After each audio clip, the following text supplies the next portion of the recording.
Are you ready to get casual? Grab your favorite adult beverage or combustible plant and join us for our roundtable TTRPG discussion. Oh yeah, it's time for Casual Friday.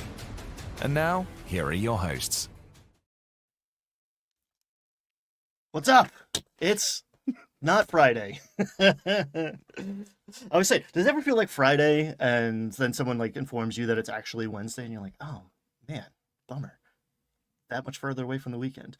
But we are sitting together on this fabulous Wednesday afternoon to talk Critical Role because I'm digging it. We've called you here today. Actually, this is an intervention, guys. Uh, I'm enjoying it. And I'm a huge Brennen Lee Mulligan fan, but like I was ready to bounce off of this. I have fallen off the Critical Role train somewhere in the middle of campaign 3, so I was ready to be like, I don't know. And I'm a kid again, man. It's my new favorite thing. I'm pumped. I bullied you into doing another stream with me about it.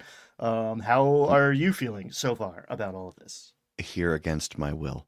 Um, no, I'm very much enjoying it too. I was in the same boat. I've liked Critical Role. I came in early on in campaign 2. That was my jam, campaign 2. I liked campaign 3 more than a lot of the haters did, but when campaign 3 was done, I wasn't sure I was going to pick up campaign 4 unless they did something, unless they really changed something, because I just didn't think I was like, am I really willing to commit to 4 hours a week, every week for the next multiple years? Because once you start missing, that's a very slippery slope. Because it's Gotta run very, real fast to get back on the train. it's hard to catch up with a show that broadcasts for 4 hours every week. You know, So that being said, this may not be an every Wednesday sort of thing. So imagine if enjoy it you while it didn't lasts. imagine if you didn't understand the football game you were watching because you didn't see last week's football game. It would be like that.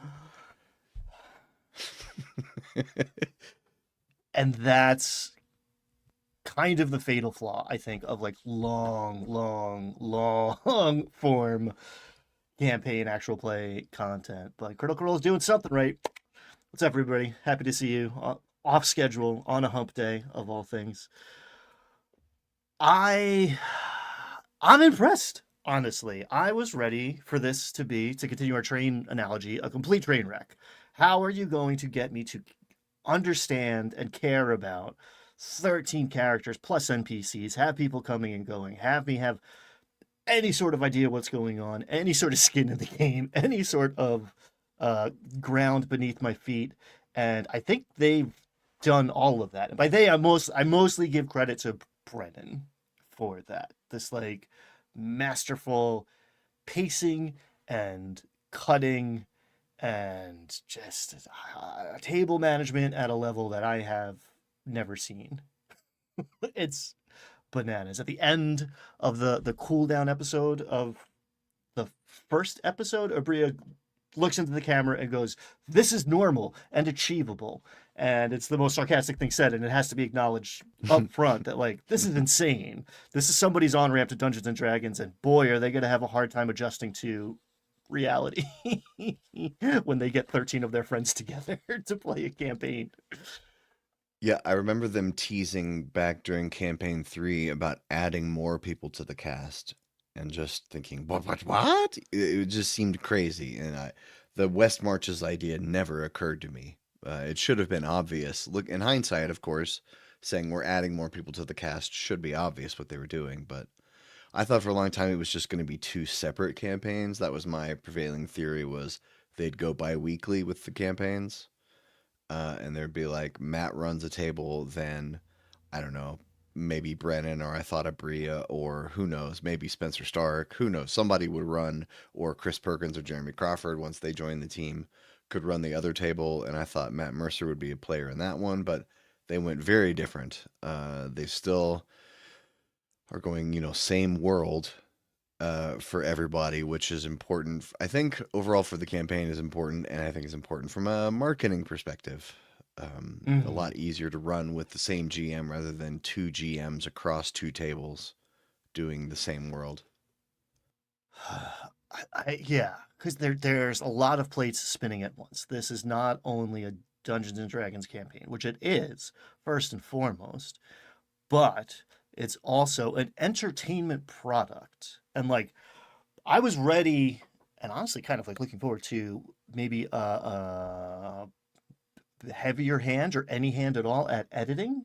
And like beyond a cold open and an intermission, which we're used to, like they're just letting the cameras run, or they're brilliant at or bad maybe at editing because you see the transition of people coming and going. Where do I sit down? Like all that's still in there. And I mean, this was a 4 hour episode, episode two. And at the end, I was like, I wanted more. And I was it, like, felt long, but it didn't feel like 4 hours. Like, I can't remember the last time I sat down and like watched. Well, I didn't watch this consecutively, but like at the end, I was right there with Sam of like, no, don't stop, don't cut it. I need more. And that's a crazy achievement. It's a crazy achievement to like be an entertainment product and like the cornerstone of their like business empire that is growing, and they're knocking it out of the park so far. I mean, we're only 2 episodes in, but dang, There was I'm here something for in it. the early on in the first episode where I think Brennan said something like, "There are so many people standing just on either side of me that you can't see off camera." Because I guess because everybody's there for these overtures. Because I don't think even he knows who he's swapping in and out sometimes. From scene to scene. Because it seemed like there were a couple times there were like he was going to move to a scene and then somebody just got invited to come along with them, and then that PC was then in the next scene. Um, but they don't cut out any of the stuff when they are transitioning and people leaving the table, people coming to the table. Very different from Dimension 20, right? On D20, Mhm. they tend to cut out a lot of stuff. They don't. They usually cut out. It's very rare for you to see them like looking up a rule on D20. It happens where they sometimes leave in discussions about the rules or whatever, but most of that stuff just ends up on the cutting room floor and it's just snap, snap, snap, comedy timing, get in and out, get to the top of the scene, get out before it starts to go downhill, cut to the next thing.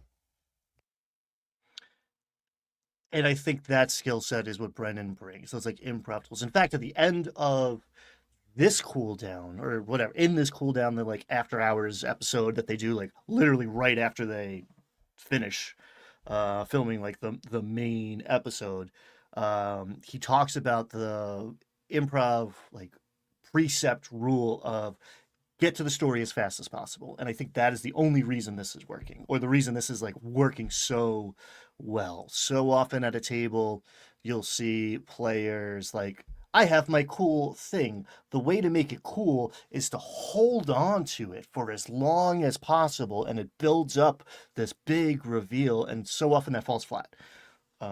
He talks about like, we know that this beat is coming.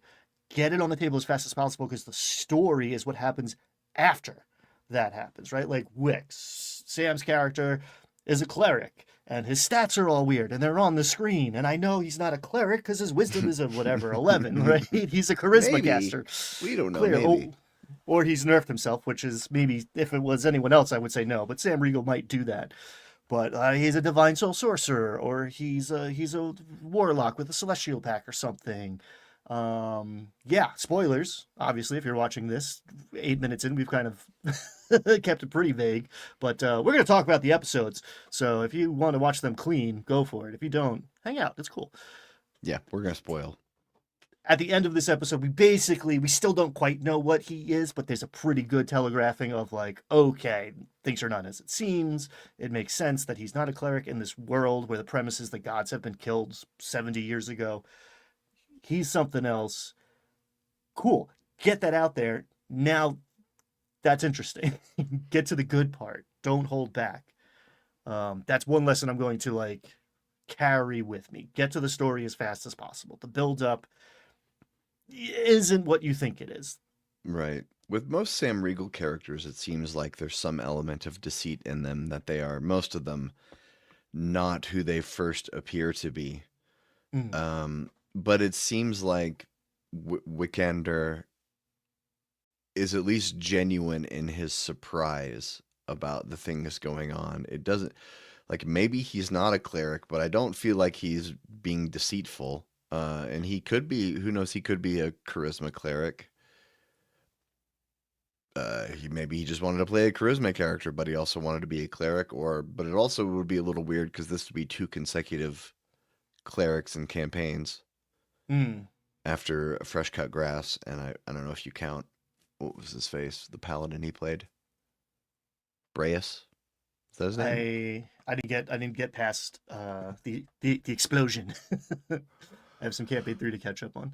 Oh, Oh sorry, wait, no, no, just Darrington? Not Darrington? Oh, you can spoil it, whatever you like. no. Um, After FCG dies, he comes back yeah, as a paladin who, of course, is not at first who he says he is. Um, Breus, I think. I think Breus was the name. and it's a very interesting arc to look at those 3 characters. So Scanlan isn't who he says he is because he's like projecting, this image of himself from some set of insecurities, standard, classic. Not is hiding secrets from like shame, right? Like hates herself. This terrible thing happened to her, kind of her fault. She doesn't want to be what she is.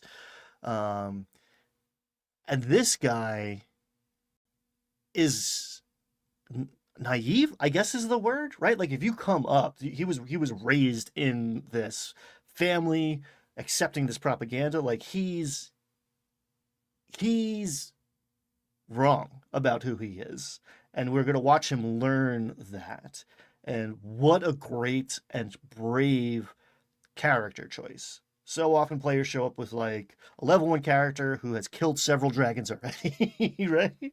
And Sam shows up as like, my guy has no idea what's going on. In fact, is like Mm. vastly misinformed by what's going on. Oh boy, is that going to be fun. 1 to play, but 2 to watch. Like I am always excited. I mean, when Sam's on the screen, I'm excited, but like I want to find out what's up with Wick, what's up with Grandma, code switching between her like Cockney accent to like high posh London whenever, someone's in front of her, like, hey, get rid of the old rug. She's on the She was Tayor. Downton Abbey to Peaky Blinders. Twin Steel says this here. I'm pretty sure I remember us having a conversation on regular casual on Friday, casual Friday, that you don't want to miss your chance when you have your chance Yeah. to shoot your shot. If the campaign's gonna sometimes end before you can get all your secrets out. And when the guy says, the other player says, tell me about your backstory, don't turn your head and say, I can't possibly, because that might have been your shot. Well, one of my least favorite things of campaign 3 was watching Taliesin do that again and again. The you wouldn't understand, I'm too emo hair flip. Like, oh no, not at my table, not on my whatever television screen, not in my podcast. It's like, And he dude, didn't, share. and as a consequence, he didn't really get that much backstory in campaign 3. Mm-hmm. His backstory stuff was mostly settled by episode 20 or 30 or 40 when they did some research into the Greymoor Academy, and then after that was pretty much it. He didn't really have anything else. It was like he was in a gang, he grew up in an orphanage, and that was pretty much it for him. Which I Yeah. guess is what you get when you got an edgelord who doesn't want to talk about their backstory is you don't get to talk about your backstory. Hey, if a player if a PC asks your PC about the character, that is an incredible gift. If an NPC asks you about the character, that's an incredible gift. Swing at the pitches. Take those opportunities because you're not going to get a ton of them necessarily. And if you never swing at the pitch, I'm gonna stop lobbing things your way eventually, especially as a player. You don't want to tell me about your character. Okay, cool. I guess I'll just play this game and tell you about mine instead, because I was only asking so I could tell you about mine in the first place anyway. Now you ask me back. Ask me back. Oh God. Oh, should we share the Yes. So we have a tangled web of player characters here. first let's And shout out Lubo. if you're watching this, go watch her. The queen of CR commentary, I would say, for a long time running now. Yeah, this is a graphic she made for C4 that she shared this on her Patreon. But she also shared this on YouTube as sort of like a Patreon freebie. So thanks, Lubafin Luna, for letting us use this. Big fan. How do we want to do this? Let's go spatially. I love walking through a map. So, who we got? Julian. In this episode, well, I mean, one, just the idea that Matt Mercer is playing a total POS. Right? Like, this guy walks into the funeral where everyone is mourning this beloved character that links them all together, and he spits on the corpse when he gets a moment alone with it. And it's like, okay, what's this guy's deal? I want to find out. And to kind of counterbalance that with, I mean, daddy issues when when you get down to it, um, I think has quickly made this already interesting character three-dimensional. And Matt Mercer playing a character for a long campaign, like, I think we're all waiting with bated breath to see what's going to happen there. Yeah, he definitely in episode 1, he definitely just wanted to go full heel and was not really interested in explaining his character's actions to anyone. It wasn't like he wanted us to let us know that he was still a good guy underneath it all, and that Matt doesn't feel the need to foreshadow that. He doesn't care if everyone views him as the antagonist, so he just came out swinging with no explanations. And I feel like in the second episode we got to see a little bit more of that. Mostly, on the surface it looks like he was just a petulant child arguing with his father, his father was coming to pick him up from the brothel. Mm. And his father says, why did you stay here instead of at the very expensive, well-appointed room that we paid for at the nice place on the nice side of town? And well, he said, how wrong of me to expect you to find you here. And then Matt had a great clap back where he said, how does it feel to be wrong again, father? Yeah. That was his only And response, which is pretty brutal thing to say to your dad.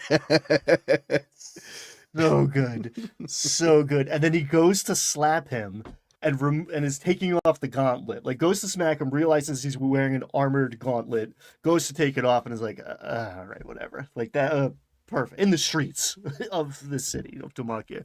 Like, Yeah. oh, so good. I have it's not quite a theory, because I don't know if I have anything behind, like, feeling behind it, but like a hypothesis. One way this goes is Julian loved Aranessa.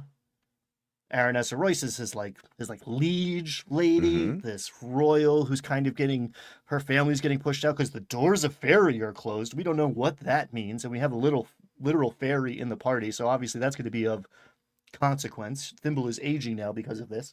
But Thiazi Fang married Lady Aranessa, and then fairly soon after, I'm not sure exactly how far down the timeline, led a rebellion against all of the noble houses. 2 years? 2 years later. 2 years. Yeah. Dang, dude. That's a quick turnaround. I mean, you hear about like rough in-laws, but that's a whole thing right there. Yeah, we don't yet know Sir Julian's motivations or really how he's going to connect to the other characters, aside from being an antagonist to many of them.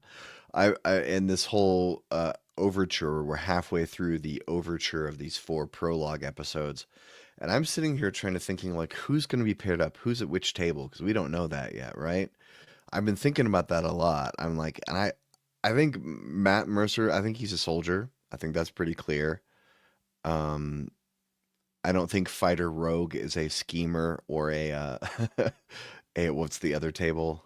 Influencers, seekers. Seeker, schemer, soldier. Yeah. Fighter Rogue and clearly also guy with a sword. I don't see him being anything other than a soldier, but he's really the only one I feel confident about, knowing which table they're going to be at. It's wild. I ping ponged back and forth because I basically started to like by class. Be like, all right, here's my soldier group. They're like, this Mm, guy's a seeker. This is definitely schemery, but it is play style, not character, which go hand in hand, right? You build the character to play the kind of game you want, but mm-hmm. it's not necessarily a one-to-one correlation. Um, and I've also started to wonder, are we seeing the groups forming, right? So transitioning over, Tayor shows up at the Via Azuna, what's the Aurora?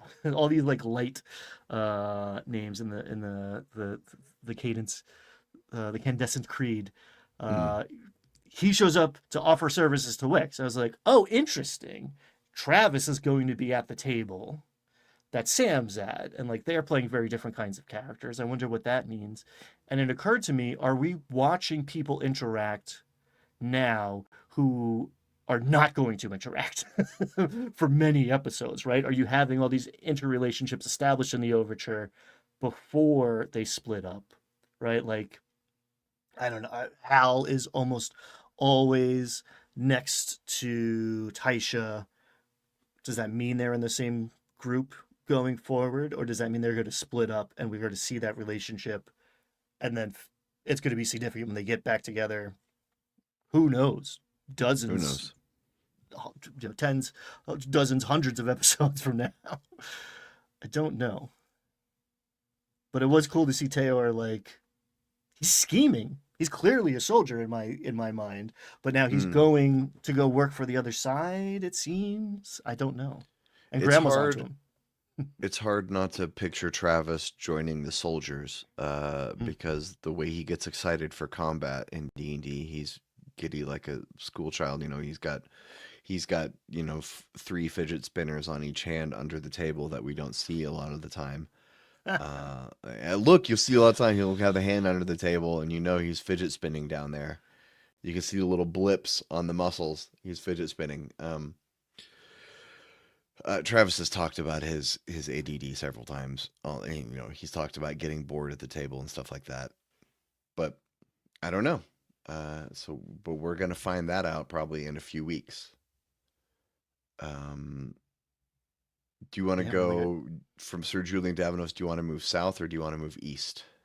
Let's move east because we got Tayor, so we went to Cadigan, um, who I love. Like, could easily be a very boring character. Like, oh yeah, I'm the drunk ranger. I crawl in through the window because I'm afraid to use the door, which has some sort of like folkloric old way protection. There's that nail above the door. Hmm. He didn't go in episode 1. He didn't enter the house. Now he doesn't enter through the door. So like, is that something? Hmm. I don't know. Or is he just a wild man? And it's like, haha, it's funny. But This clearly there's graphic more to says, Cadigan. yeah, this graphic says Mysterious Ranger, but this is made after episode 1. In episode 2, we learned he was part of the Torn Banner that he fought with Tayor. Because in episode 2 they open up with a flashback battle, right? Yes, I almost forgot about that. Cold open to a battle that we do not see the resolution of at all. It's like roll for initiative, cut. I imagine we're going to go back to that. It's a flashback, right? So that kind of removes a little bit of the tension. We know none of these characters are going to die, or there's going to be some serious time machine shenanigans coming up. But yeah, Cadigan and Tayor and Azune, who was a kid at the time, essentially, are all level 1 in that intro and are fighting in the Falconers Rebellion, presumably, with Yeah, I don't. Theozy. We don't know very much about the Falconers Rebellion yet, right? It just had something to do with falcons, people fighting against the great houses. So many bird references. Uh, I see it's been hinted at, like it was clearly against the nobility. I think these noble houses see a power vacuum with the gods being out of the picture. Someone's got to take power. And we're still watching it play out. Like this rebellion, who we're sympathetic towards, I would say. I mean, we don't know if Theozy's like a good guy, but all these people that we're rooting for, these like heroic protagonists, were part of this, and they lost, and the nobility have since before then been consolidating power, at least in this city. And we saw a few moments of that. Like Azune meets his new boss in this episode, and that Hmm. was masterful. Mostly because he got a crit. Do you feel they're rolling very high? It feels like Yeah, there's not a lot of dice rolls going on in these like establishing shots, but several momentous nat 20s. Like he insight yes. checks this Ein Hassan, whatever this Hmm. guy walks in the door. He insight checks him nat 20, and we get the scope of the full pictures. Like this guy like clearly believes that he should be in charge and is privatizing the police force. Whoopsie.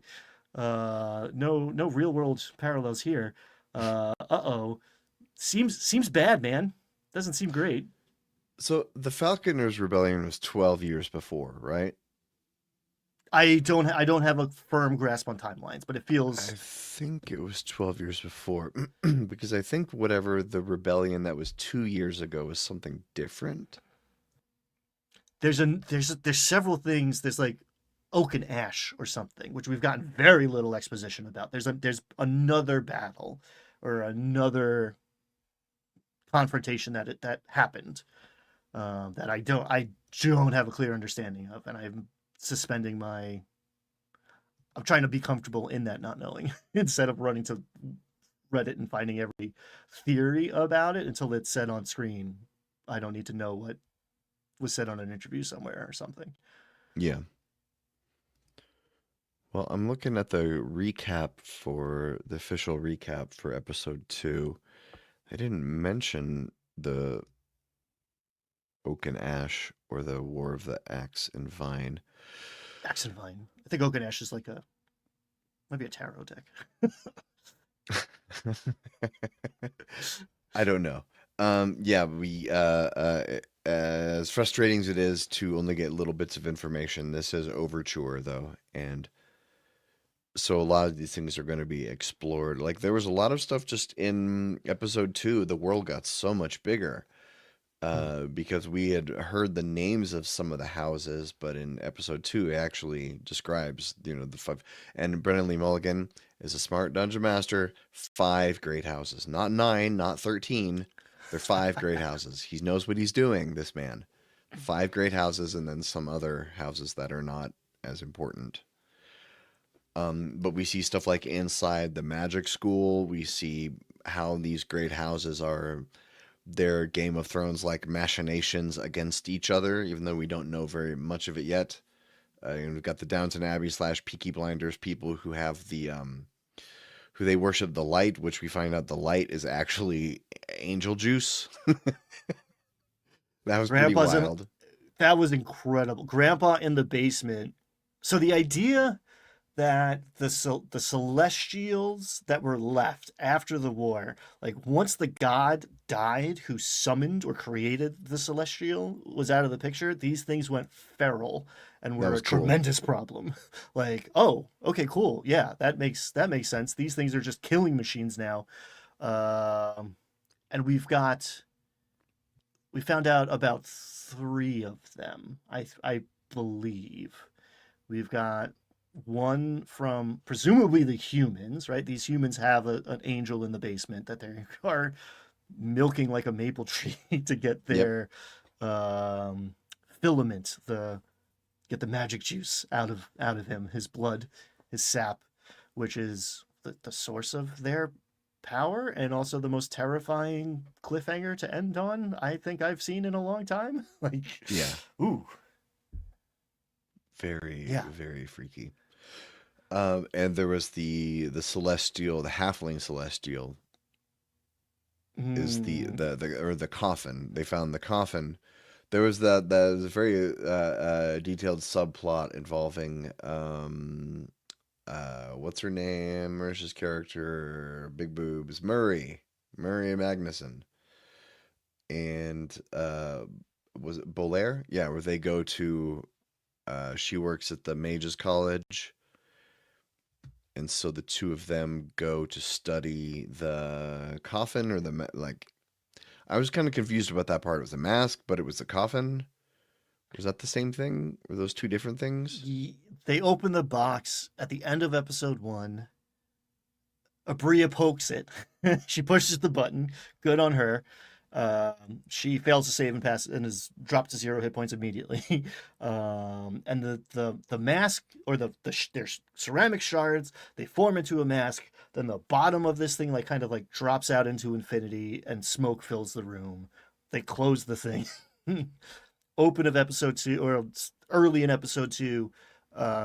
We find out this thing was a little snuff box in my mind, or it was smaller than a breadbasket, but we find out that this is actually the size of a halfling coffin, which is quite a bit bigger, and that it is fairly new. The wood is fairly new, but it is covered in these ancient silvered plates in celestial and halfling, and the psychopomp, which is a great word. The celestial that used to ferry halflings through this purgatory type of space to halfling heaven. Presumably what is in this box, or at least that's kind of what this box is saying, after Murray and Bolaire take it to Bolaire's museum, which is also a great way to drop lore. It's just all right, cut to the museum where I explain a lot of what happened in the Shapers' War and stuff. Oh, you're right. They didn't take it to the Mages College. They took it to his place. They took it to his spot where he works in the Loy wing, which is Taisha's family, and there is a pariah blade, which he describes so eloquently and never says it's cold steel, but they figured out how to make a cold iron blade, and that is the weapons that could kill the gods, were cold iron. So that he talks about this arduous process to craft these things without it being touched by fire, and it's oh, sick, cold iron's back, nice. So the halfling, was there another celestial that was mentioned? The elves' psychopomp has some relationship with this Stone of Night Song, the thing that Ashley's character has come looking for. Valis? I think it's Valis. Right? Valis?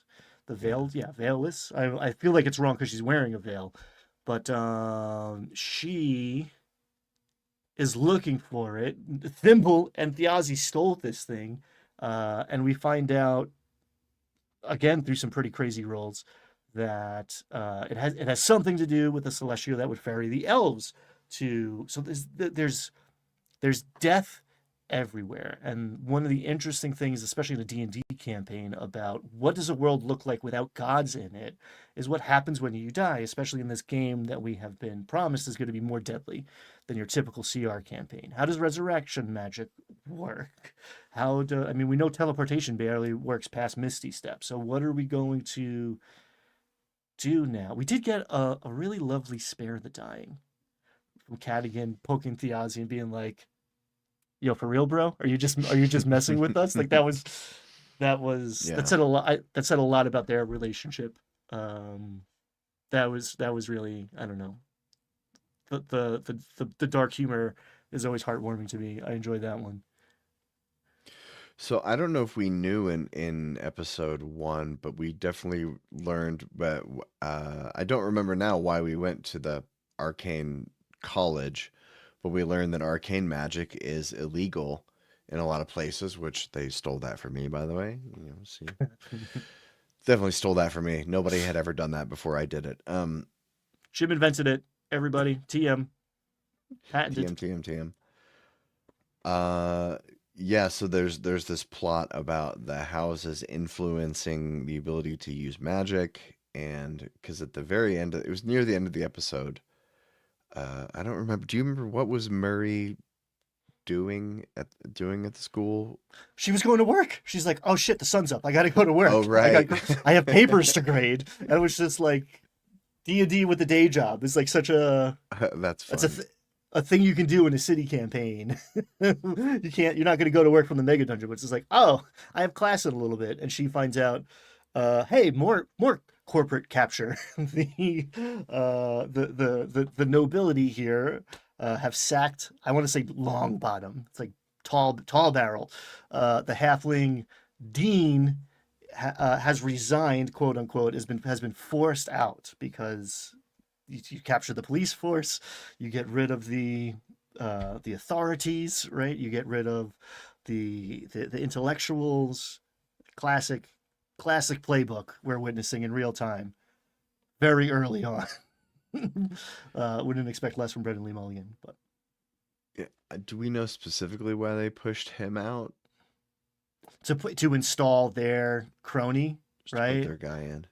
I think it got buried a little bit because she's doing her mom essentially. We've heard she's doing Kentucky holler punk wizard, which I love. So she's coming out with all these bananas expressions. So there was like an interlude about it being fishy because there's coins in her pocket or some shit.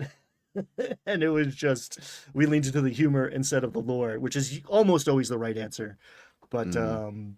that was about whichever house's like lackey being pushed in to head up this university now.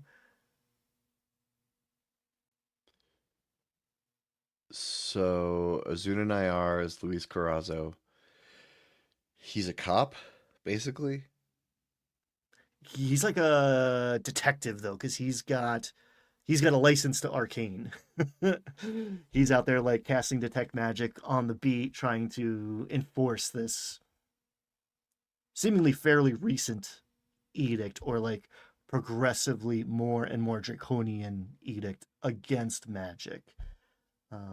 So we find out in this one that yeah, he's a lot of the other divisions are now being replaced by the guards of this noble house, but his branch is special, so they're going to be subsumed, but he still has his job for now. So did the authorities know before that he was part of the Falconers Rebellion? Um, un unknown as far as Mm. I know, but I think there was like clemency, right? Like there was this sort of like peace accord. Like Thiazi was running around, you know, doing his thing, skullduggery and what have you. But he was a free man. Tayor just walked back in. Cadigan could come and go as he pleases. Like the Falconers Rebellion at its end kind of didn't end up with everyone imprisoned, let's say. In fact, Thiazi's was the first public execution in this city ever.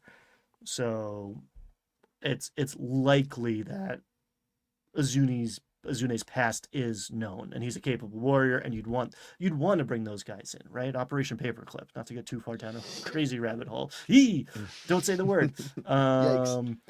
Yikes. Yikes! Someone's got to build rockets. So Azune is probably a known entity. And we talked about Can we Valus a little bit and can we Thimble. talk about Thimble? Can we talk about Laura Bailey? Like, damn, man, like we're watching masterful performances from all of these people, and then she comes on the screen and is just like, at least for me, right? This is clearly just subjective opinion, but goddamn, she's in a class of her own. It is nuts. Like I don't know what award actual plays get, but she should get it. Best She had actress. Woo. she had a lot of heavy lifting to do, coming out of the gate crying like that. Coming out just her she didn't get time. All of her previous PCs had got to do cute character introductions or, some kind of like endearing save the cat moment, that Mhm. everybody wants to have when they introduce their character. She didn't get to do that. She had to go straight to like the most traumatic day of her life. Go. It's the Go. worst day of your life. Role play that. Go. You're Um, dead. You're almost dead. Oh, you're not quite dead. Hey, guess what? Your best friend and partner dead. Go. Speaking of that partner thing, there was kind of a weird thing.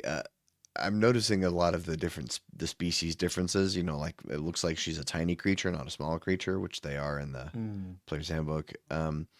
But the thing about the gates of fairy being closed, I don't really know what that means, other than like she can't go back to her Fey homeworld, I guess. And there was a thing about her being a gift, like she was a gift to Theozy. And there was a little bit of reference in the episode of like, oh, so you were a pet, you were a plaything, and she's like, no, we were partners.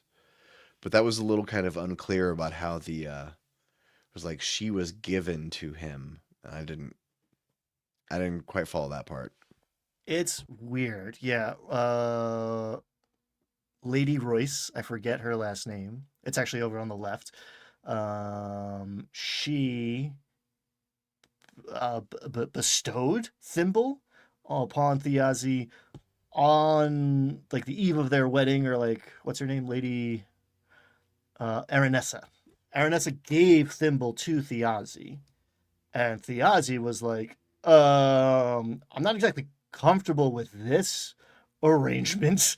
Like, are you cool? And Thimble was like, I guess this is cool. Like, and so he was like a great, yeah, they were partners, but obviously the relationship was potentially established to be much different, and that seems to be like a Royce thing.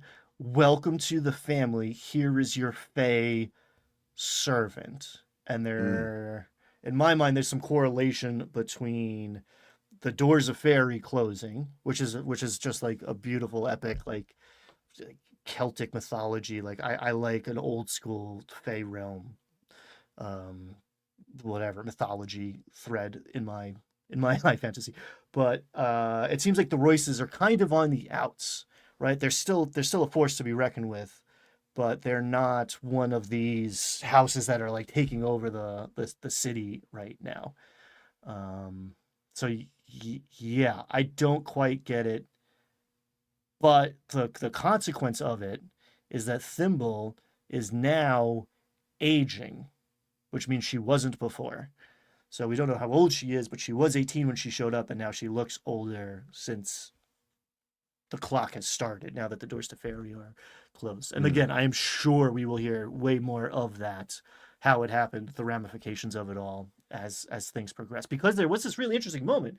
Thimble and Valus are like going at each other because Thimble's like, you did this. Like she's just lashing out, trying to figure out what's up. Like, yeah, we stole your stupid rock, but that doesn't mean you had to like kill Thiazi or like set him up or something. Um, and they like kind of settled that to a degree, and then she's like, "Oh, you're an elf. Like we have some sort of connection, kinship here that all these humans and orcs don't get." It's like when you're traveling abroad and you meet a fellow, what, a countryman, right?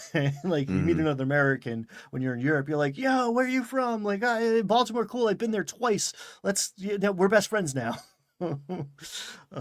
So that sort of dynamic, which again I project into, all right, are they at the same table?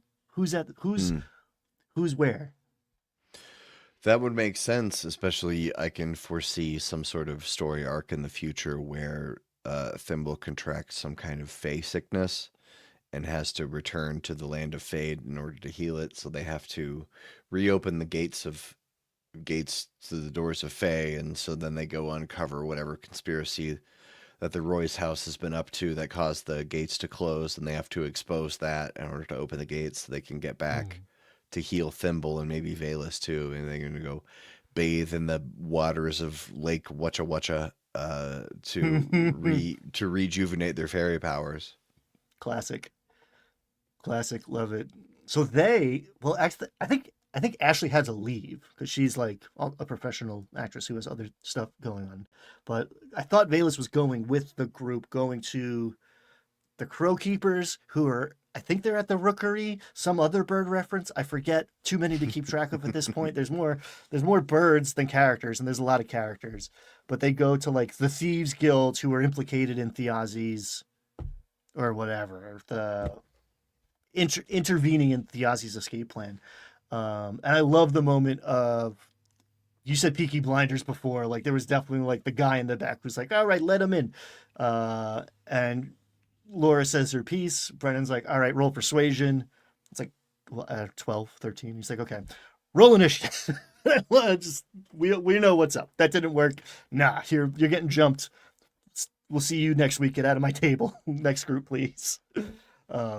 This episode was a masterclass in cliffhangers, like how to end a session of just like cliffhanger, and then like that last beat of an angel and an Iron Maiden in the basement getting juiced was incredible. But like even before that, all of these other beats, there's a new sheriff in town, quite literally.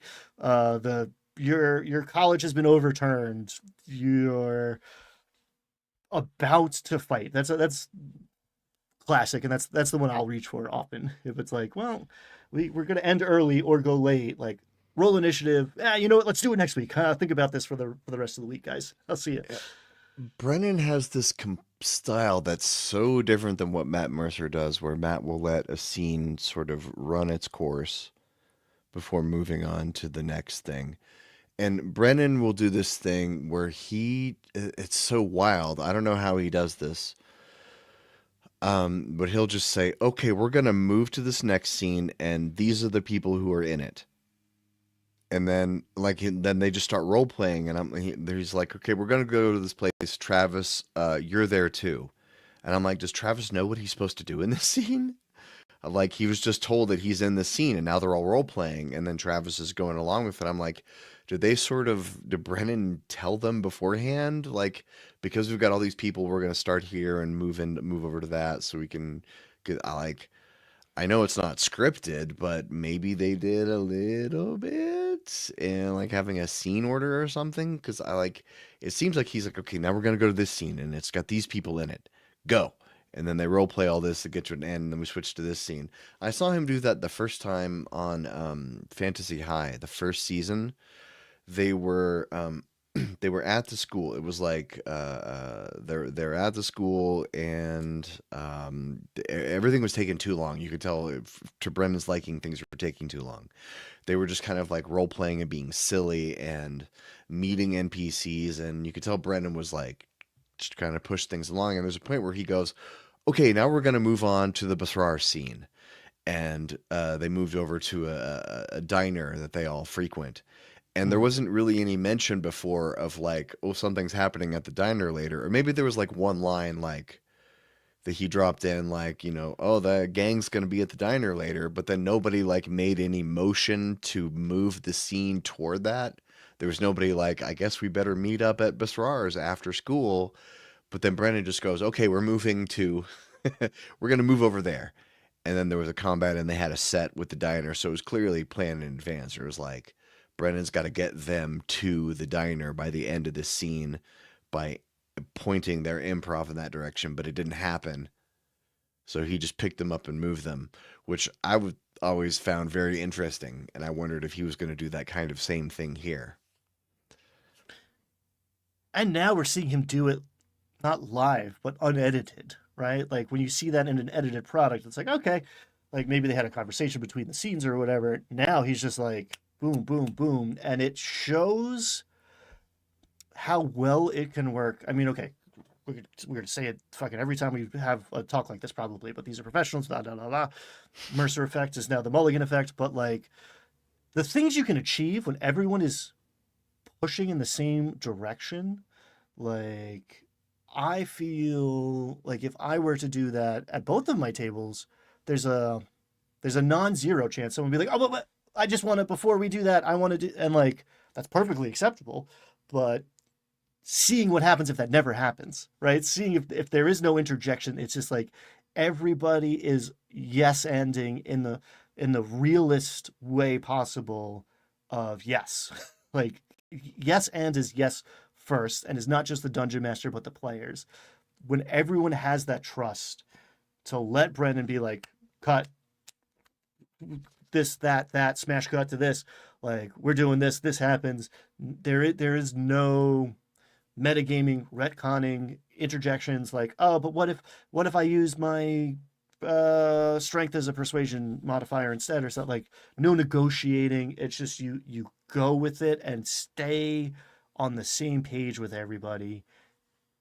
It's so much better. It's wild. Like that, I think that's a bar that's worth reaching for.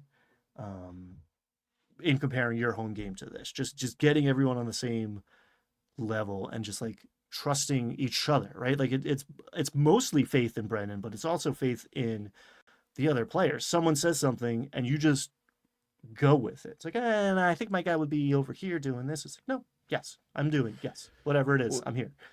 you got to think one of the main goals of this overture is to take all these 13 people and to sort them into their houses. Uh, um, and so, I assume that probably, so the scene was they go over to the Wikander Halavar, yeah. They go over to where the Halavars are, Casa Halavar and Tyranny. Luminessa. What is it? Yeah, I said it before, Yeah, but the Bright House. yeah, whatever it is, and then Brennan says, "Travis, you're in the scene." Mm. And I wonder if that they just, Travis and Sam they know they're going to be at the whatever table together. And so Travis just going, okay, this is just Brennan giving us a chance to establish our relationship that's going to be going forward. And maybe he knew, and when he goes in there, Travis's character asks to, I want to become your bodyguard. Or no, what happened was, okay, I'm remembering it now. Brennan threw the cart explodes outside. Yes. Which gives Travis a chance to go be a hero, and then Because he rolls another nat 20, because everyone is throwing rocks into these episodes. It'll come back around, right? Yeah. Somebody's gonna die next episode because it's all in that once. Mm-hmm. But yeah, I mean, it seems like I understand math. If Travis and Sam know they're gonna be at a table together, then it seems perfectly logical, that for them to be just thrown into a scene together, and Brennan gives them an event that they can then role play around. That event being, the guy getting hurt. Then they can role play that around and actually give their characters a chance to make it look more organic when they're actually all at the table together. Mm-hmm. And there's such power in, we have 4 episodes, right? It goes back to like, get to the story as fast as possible. But the idea that there's a container that we have to fit all of this in. You have 4 episodes to hit all these moments. Don't dilly-dally, don't hold back. Just lean in and go for it, I think creates a way better game. And I can't believe we're almost an hour into this episode and haven't said Tyranny once, who might be my favorite character. She came on screen and I was like, oh boy, I'm ready to hate you. And nope. Well, to her to defend her, in her first episode, her character got drunk. Yes. And if you were to judge a person you meet based on their first time based on them being drunk, that's not, drunk people don't always make their best foot forward. So in the second episode, she was much more reasonable. I concluded she was a silly goose from episode 1. And I don't know. Silly gooses sometimes work in roleplay games, sometimes they don't. Valid, yes. And I was ready to be like, oh, this can get old. But I am here for it. Also, she's an unknown entity to me. I haven't seen Whitney Moore in anything ever. So there's always like, all right, new person, let's see what you got. And it's solid gold. The scene with her sisters with enmity and cruelty, and then the nerdy one. It was like the perfect little like Mean Girls clique. Let's see. I'll find the name. Yeah. Also, just like great. I'm a word nerd. Great word choices for vices. Agony. Agony. Right. Yeah. She's constantly hurting herself. Yes. Agony. Well, Well, This Agony's the whole little one, right? The one who had that most haunting line what was that? I think Agony is the young, or maybe it's Cruelty, but when Tyranny says something like, I've got a friend, was talking about making friends with someone, and the little one said, "Oh, that's fantastic. Then we can use your friends to our ends," or something like that. We're like, "Oh God." Yes, And he does it in that yes, like little kid kind of voice. We can use them to our yes, ends. yes. God, so good. The devil in a red dress, right? Or a Hmm. fluffy tooled dress in this Right. case of like because there's this and it's unclear. She clear like does she care for because so she's in on whatever the hell is going on. She knows grandpa's in the basement. Obviously this religion's full of shit and that the demons are something. She's in on it, and Wick isn't. And it's like, oh, is she like protective of this guy because he's like just good and naive, or is it just like, yo, man, this guy can't hang. You're making a mistake here. Like he's not cut out for this shit. Like I'm still not sure, and that's a fun place to be. Yeah, And I I don't kind know. of yeah, I got the feeling like that Tyranny and her sisters are working with the Halavars in a way that makes them think they're allied, but they also have their own sort of otherworldly ambitions that maybe we don't get, otherworldly intentions that we don't exactly understand. It's got to be schemes on schemes on schemes to fill three tables full of stuff in the same world. There's got to be a lot of backstabbing and scheming going on.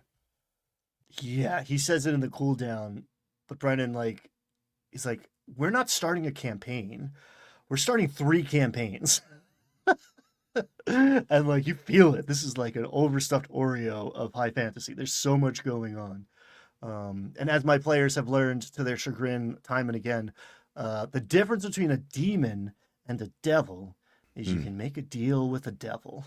Mm-hmm. Demons don't have to keep their word. So it's gonna be interesting. And well, that's another good distinction. They are calling them demons, but are they tieflings? We don't know if tyranny has a different kind of stat block. I've got the feeling there's a lot of homebrew running around here. Mm. Because we know that Perkins and Crawford made some subclasses for them. And we know that Mr. Matthew Mercer quite often makes custom subclasses for his players. Quite often he makes the most overpowered. I think that's why they ask him because they know he's going to make them something OP. Yes. Can I be a wizard with a gun, please? No, not a, no, please don't. All right, artificers, fine. Um, there is a throwaway reference to the pit, so like I think they actually came from the abyss, whatever the stat block. I don't know if she's like a tiefling on the label or what, but they did like say from like they came from the pit, which I assume is some version of hell. We'll have to look out for the hellish rebuke and Mm. if the first time that she's in combat. So we still have a couple of people over here we haven't mentioned at all. Octus, we haven't really talked about Taisha or Bolaire. Or we haven't talked about Hal really. Ooh, which is kind of wild. I like the main character energy of like just like the sad boy party host, right? Like Hal's giving Bilbo, right? If you're gonna have a main character, he's gonna be like, "Oh, can I fill your cup?" Like that's the only way you have like a central pillar that actually doesn't steal the show and make me hate you in a D&D campaign. The song, man, with his daughter, like Broken Wing, like I love in canon like art is always a cool way to world build for me. And like mentioning how like the meaning of the song has changed, like pre-rebellion, during the rebellion, and now after the rebellion. It's like, this revolutionary song now has a different meaning. And that's actually what I think got Cadigan over the line to enter the house, even though he came in through the window, right? Cadigan comes in while they're playing that song. Am I misremembering that? I think Don't that whole party remember. shows up. Yeah. But that was that was a beat. And this whole like orcs are poly. I don't know. I don't even know. I don't know what the terminology is, but he's got they're half sisters with different moms, and everybody's cool. It's just is this what the Fangs are like? Is this what orcs are like? Is this what everybody's like in this city? I'll admit I'm curious. Mm. I want to know. It's not my business, but I want to make it my business. It's very interesting to see what's going to happen between Hallandil and Taisha. As we know, Abria, whenever she comes into a Critical Role project, she has to have an X in the cast. Mm. And not just an X, also an X that they have very complicated feelings about. And so given her history, there's going to be some kind of intense love-hate thing, unresolved issues / still some feelings there between her PC and Hal. I'm very curious to see how Silly Goose Abria and very serious fucking Goose Liam are going to. Sorry for the F-bomb. I felt like that's the one we get to keep the show PG-13. We get one, But and it's about how he's always going to be the sad boy. I'm a bard whose brother just died. I'm very conflicted about this deed I got. I put the sword on top of it. so we'll see there. I'm curious to see how that plays out, to see if they're going to be at the same table. Or if she's going to be at the same table with Sir Julian Devernos. I can't imagine they're going to be at the same table, but I hope they are. I want to see more of that. But yeah, the whole like will they, won't they, again, is not a trope you get a lot of. But she always she owns it. brings. She owns it. That's her thing. That's her trope. Oh. You know what, Cultural Project? If you would have seen from the beginning, this is Critical Role Campaign 4 Breakdown and Theorymancing Casual Friday, Wednesday Special Edition. Special Edition. That was always the title, and It was always the title. It was always the title. I gotta say, speaking of characters, I was prepared to really not like. I'm digging Belair. I was like, Taliesin made a dude in a mask. Like, oh god, here we go. And he's great. He's great. I like it. The introduction was very weird when he sees Thiazi Fang and has a kind of a weird henchman or main villain laugh, kind of a maniacal villain laugh. That was very weird. We really don't know what Belair's deal is, right? Yeah. He's as far as we can tell, he's got nothing to do with the Torn Banner or any of those shenanigans. And he's just he's a businessman who once touched a mask he shouldn't have touched, and it got stuck to his face, and that gave him Carrot Top hair. I don't know if the hair was there before or what. But yeah, we know, except for maybe Octus Belair, we know the second least about. Yeah, I would say we know more about Octus, even though so? we know he's a virgin, which he did not share, but we shared for. I love they're shipping him with an NPC already. Clearly he's a necromancer, right? We had this little foxy thing is made up of different foxes and has button eyes, which is like, what is the cutest, most creepy thing I could make at the same time? It's like, I think he got pretty close. I think you could do better, but like not by much. And his house is clearly up to no good. In fact, Wix's grandma is like, yeah, the reason we killed Thiazi is because they wanted him dead. And like, I don't know what they're up to. And she's got Grandpa in the basement getting milked for angel blood. So like, if she's worried about what the Taconuses are doing, and they're like, whatever, seventh born son is just playing with little necromantic dolls.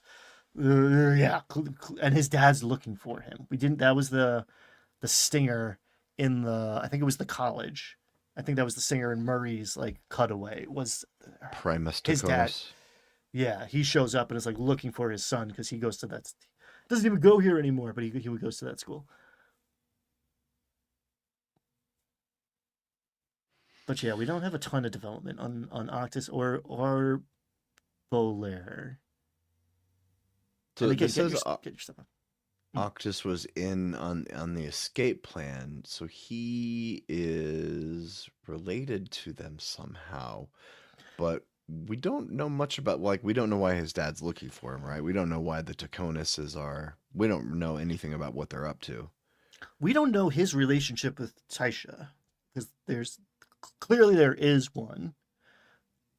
There's some kind of like I'm getting like mom son like mentor protege energy. For Mm, a second, it's a Bria, right? So for a second, I was like, are they? But she's trying to like the NPC. Her daughter asks her if they're hooking up or not. So established no, and she tries to push her on to Octus. So like, I don't know, something's going on there. mm, Um, but I got Murray, favorite character out of the yeah. right now. If I had to rank everybody, I coming into it, I would just say whatever Sam's doing. But like, oh God, do I maybe because I lived in Appalachia for actually technically still live in Appalachia, but I know Murray. Like I worked with Murray for a couple of years. Like I love these people. What fun. Oh God. Yeah, I don't feel like we've really gotten to know her very well yet. I feel like in this overture, certain characters are very much standing out as because they have to put us into the story somehow, and Mm, so they have to put us into the story that it affects certain characters the most. mm. Like Hal and Wickander and Sir Julian and Teor and Azurne, whereas people like Thimble and Octus and Valus and Murray, basically everybody on the right side, the southeast quadrant, most of these people, I feel like their story bits just they haven't been able to touch on them yet. Like sending Murray and Bolaire to the Pentaveral, that's what it was. That's where they were. Mm.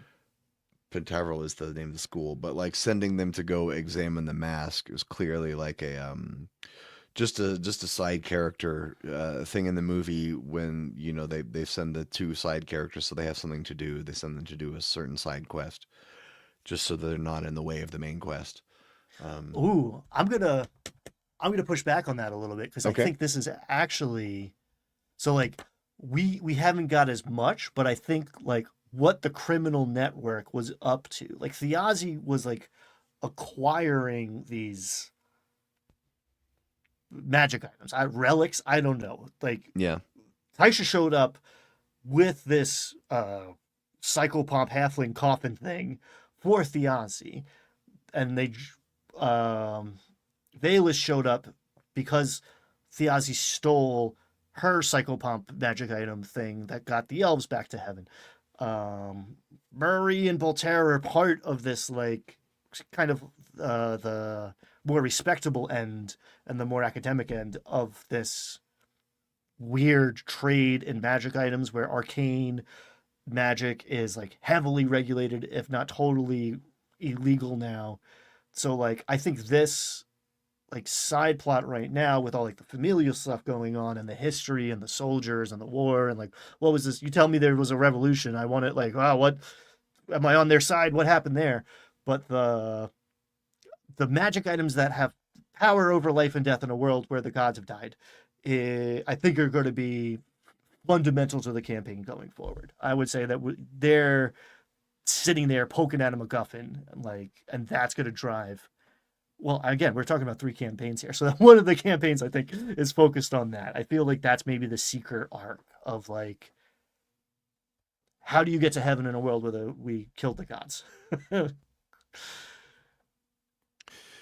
Yeah, and in a world where it happened recently, that's the real difference here. I think one thing I'm enjoying about this campaign is it was long enough ago that it happened within a lot of some humans' lifetimes. Mm. So the people who remember, it's like being able to say you can remember growing up before the internet. I remember when there were gods. Um, the Oh, there's one thing I wanted to ask you. What do you? I think we both said we like the cold opens, but how do you feel about the announcements in the void? I mean, I don't love them, but honestly, I never loved them, right? Like it makes it slightly harder for me to skip. But I don't know. I'm not buying a lot of merch. Sam's bits kill some of the time. Like that first bit was incredible. Sam as Yeah. the debutante in his dressing room in that robe smashing things like, oh my god, I haven't laughed that hard in a long time. Um but yeah, I skip them. I'm not going to New York for the live show. I missed the wedding. Um mm, yeah, I don't have a strong feeling. It makes it harder to scroll to the part I'm interested in. But Yeah, I mean, I know why they have to do it. I imagine due to Brennan's schedule, they're batch recording, so mm, they can't insert the announcements because they probably maybe might not have deals, and you can't record an ad spot for months in the future if you don't know exactly when those deals are going to be done and that kind of stuff. So they can't they can't record the announcements. We know that they recorded these overture episodes were recorded basically like over the summer. yes, I mean, so a couple things. One, this is a unique little arc that we're witnessing. I don't know what's going to happen episode 5, and I'm very interested to find out what the formatting is like. Maybe we go back to that.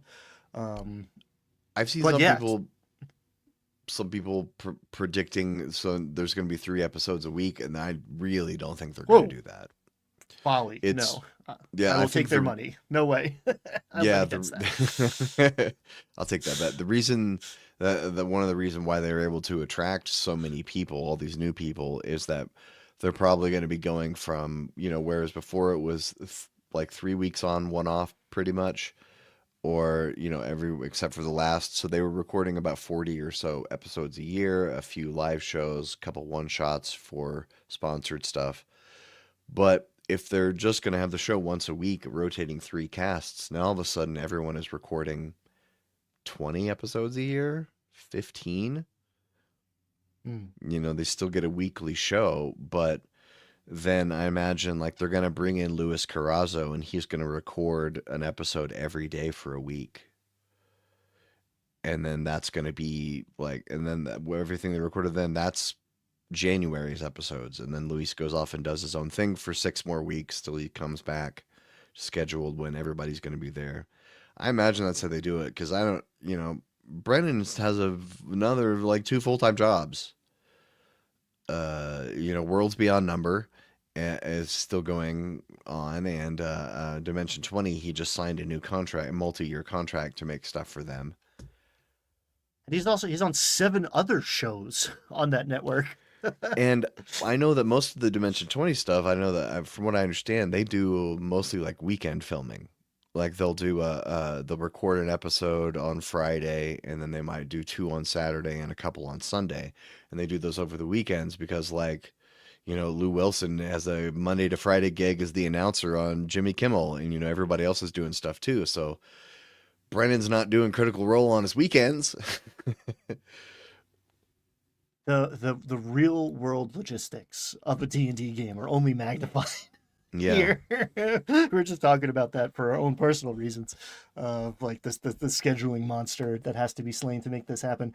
And we're Yeah. not dealing with 13 people who all have to be in the same room for hours and hours and hours, like on camera. Like I don't know if they're doing hair and makeup. I'm certainly not. I don't know what your camera ready routine is, but I brush my teeth even though you can't smell my breath on air. That's part of my ritual. That's a little tidbit about me you get for hanging on hanging on to the end of the episode. Just makes me feel ready. I don't know. It helps me get my Sure, game no, I face get on. it, sure. Whatever it takes. Uh, Are we done talking about the characters? I think we've hit everybody. It's hard to tell because there's so many of them, but I think that's everybody. It is many of them. I was thinking, when we were talking about, I don't remember what Octus's familiar is named, but I want to the say patch Pip, and I'm like 80% sure. Pip, Something like that. the Pip? the patchwork. Then when you said, I don't know what could be creepier than that, I didn't hear the next like 90 seconds of what you were saying because all I was thinking of like what could be creepier than that. And I came up with something. So my pitch would be it's all patchwork. It's like a completely patchwork fox, like completely stuffed animal, except the teeth are real. Oh, Only the the teeth are real. Everything else is full stuffed animal. oh man, that makes me think of two things. One, I finally got my physical copy of Dolmenwood, which we talked about. That's more casual Friday conversation, but in that there's uh, not even a big bad, but there's this like monstrous creature who has like ensorcelled some children to collect teeth for him, which is one of the most horrific things ever. Except maybe the fact that this angel in the basement, Sam's grandpa, has multiple rows of molars, though, because presumably angels are vegetarians. I don't know. That makes a weird amount of sense to me, but like just all molars, baby, but like sharks, just rows of molars. It's like, well, I don't know. I didn't, that hit a button I didn't know I had. It was like, oh, Yeah. that's very awful. Thank you for that, I guess. Woof. Um, damn. Yeah. Epic. Like that's the way you end a 4-hour thing to get me to want to watch more. Yeah. Good on you. Impressive feat. Yeah. I don't think I have anything else to say. I made some notes, and I think we touched on everything. Pharaoh Celestials, the What do Falcon's Rebellion. Cold Iron, Psychopomps, birds. Yeah, get to the story, everybody. Like, what a great piece of advice. Just birds. We know that there's a beat coming. We know that there's part of our character's backstory we want to deliver, or a thematic moment we want to get to. Don't place that at the end of your campaign, which we might never reach. If you have a plan about what's going to happen in 8 sessions, maybe it's better if it happens in 8 seconds. Like, just get it out there, and then see what develops when you step into the unknown after you've delivered what you have. Cool. Good. Cool. Maybe do this again. I don't Yeah, Hey, everybody. Tell us if you enjoyed this, because maybe we'll keep doing it if people watch it and stuff, right? This is kind of interactive. It's definitely, you can help make more of these. If you enjoyed it, tell us, because we're more likely to. And if you like it and you want us to come back and do it, we might actually put some structure to it. It'll be casual, I promise. We will never be fully organized. That is our promise to you. We will never fully organize, but we might make a structure to this so that it would be not just two guys rambling about how much they liked an internet television show. Keep it casual. Speaking out there, of, everybody. Go watch Garth Marenghi's Dark Place on the internet. It's great. Garth Marenghi's Dark Place. It's amazing. It's an old BBC show. Very funny. I'm writing it down. Bye, everybody. See you Friday. I'll push the button. Push the button. Oh no! Push the button. The button has been pushed.